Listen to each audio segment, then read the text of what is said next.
Hello everyone, we are now going to discuss what is strict liability and what is absolute liability along with its exceptions, distinctions as well as the case laws. Now we are going to discuss about the strict liability.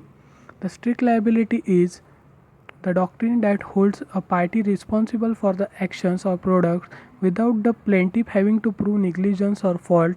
When someone partakes in unhazardous activities such as keeping wild animals, using explosives, or making defective products, then they may be held liable if someone else is injured.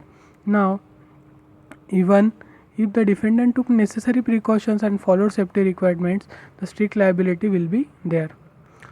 Second, the exceptions for the strict liability are default of the claimant, consent of the claimant, act of God, statutory authority, or act of third party.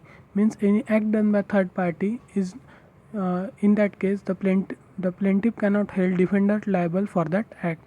Now, the absolute liability is simply put the absolute liability is the application of strict liability but without the exceptions. The rule of absolute liability was evolved in the case of MC Mehta versus Union of India and took strict liability one step further by stating that an enterprise which is engaged in a hazardous or inherently dangerous activity is absolutely liable for the harm resulting from the operation of such activity. Now, the distinction between the absolute liability and strict liability is in absolute liability there is hazardous or inherently dangerous activities are there, but in strict liability any other activities are there. In absolute liability, escape not necessary, but in strict liability, escape is necessary. Third, no exceptions to the rule, but in strict liability, exceptions are there. And absolute liability applies to the non-natural as well natural use of land, but strict liability applies to the non-natural use of land. Now the cases are Reliance versus Fletcher. Second, Klaus Mitchell Batzer versus East India Hotels Limited. Third, MC Mehta versus Union of India. Fourth, Association of Victims of Upar Tragedy versus Union of India.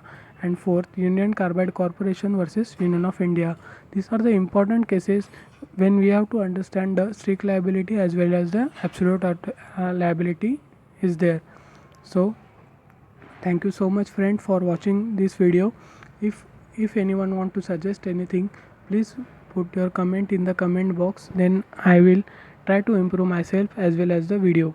So thank you so much for watching this video. Have a nice day. Goodbye.